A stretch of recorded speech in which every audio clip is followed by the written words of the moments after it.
দেখো চায়ের সাথে আলু পাঁপড়। দেখো আলু পাঁপড় কত সুন্দর বন্ধুরা, আলু পাঁপড় দেখেছো? বাড়িতে এইভাবে করে নিলে দারুণ লাগে খেতে। চলো কি করে আলু পাঁপড়টা ভাজলাম তোমাকে দেখায়। আওয়াজ করছো?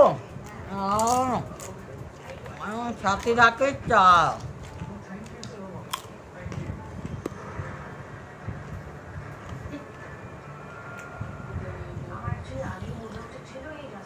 আহা দারুণ দারুণ।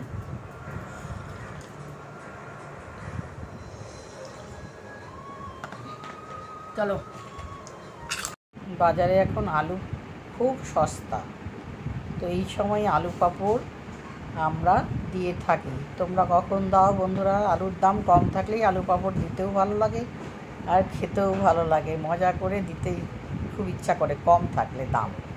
তো দেখো বড় বড় করে আলু ভালো করে বাজার থেকে এনে ধুয়ে নিয়েছি, ধুয়ে নিয়ে দেখো পিলার দিয়ে ছুলে নিয়েছি। আমি কিন্তু আজকে এই আলুর পাঁপড়গুলো আমার কোনো মেশিন টেশিং নেই, আমি কি দিয়ে কাটবো দেখো বন্ধুরা। সবাইকে ওয়েলকাম, সুস্বাগতম। সবাই দেখতে থাকো। আলুগুলোকে ভালো করে ধুয়ে নিলাম, এই দেখো বটি দিয়ে একদম লম্বা লম্বা করে ঝিরি ঝিরি করে এমনভাবে কাটবো না, মেশিনের বাবা হয়ে আছে আমার বটি। বন্ধুরা পাতলা পাতলা করে কেটে নেবো, ঝিরি ঝিরি না, পাতলা পাতলা করে কেটে নেবো। দেখো ট্রান্সপারেন্ট দেখতে পাবে তোমরা, তোমাদেরকে দেখাচ্ছি। দেখো কীভাবে কাটছি বটি দিয়ে, আলুটাকে নিয়ে এক নাগারে কাটছি, কিন্তু ভীষণ পাতলা পাতলা। এগুলো কেটে নিয়ে জলে ধুয়ে রাখবো, আধা ঘন্টা ভিজতে দেবো। দেওয়ার পরে চলে এলাম রান্নাঘরে, কড়াই বসিয়ে দিয়েছি জল গরম হতে, আর এইগুলোকে জলে আধা ঘন্টা ভিজিয়ে রেখেছি এই আলুর পাঁপড় যে দেবো আলুগুলোকে। এবার ভালো করে কষলে কষলে দুবার ধুয়ে নিলাম, আর দিয়ে দিলাম লবণ খুব সামান্য পরিমাণে, আর দিয়ে দিচ্ছি একটু হলুদ খুব সামান্য কালারের জন্য। এবার আলুগুলোকে ধুয়ে নিয়ে এই যেগুলো পাঁপড় বানিয়ে রেখেছি ওগুলো জলে সেদ্ধ করব, বেশিক্ষণ না, 10 মিনিট। 10 মিনিটে সেদ্ধ হয়ে যায়, হালকা, পুরো ফুল সিদ্ধ হবে না কিন্তু 10 মিনিটে লাইট সেদ্ধ করে নেবে, তারপরে দেখাচ্ছি। দেখো সেদ্ধ হয়েছে, ট্রান্সপারেন্ট হয়েছে, কালার চেঞ্জ হয়ে গেছে দেখো আলু।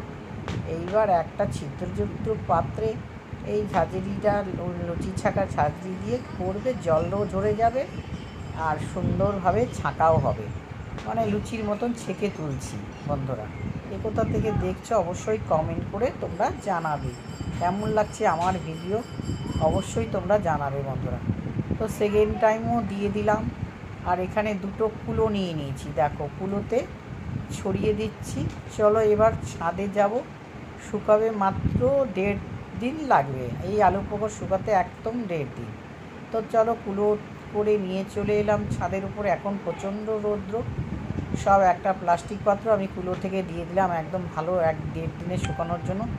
এই কুলোর মধ্যে প্লাস্টিকের মধ্যে সব ছড়িয়ে দিলাম আলু পাঁপড়গুলোকে, আর 1.5 দিন পরে ফিরে আসবো তোমাদের কাছে আবার।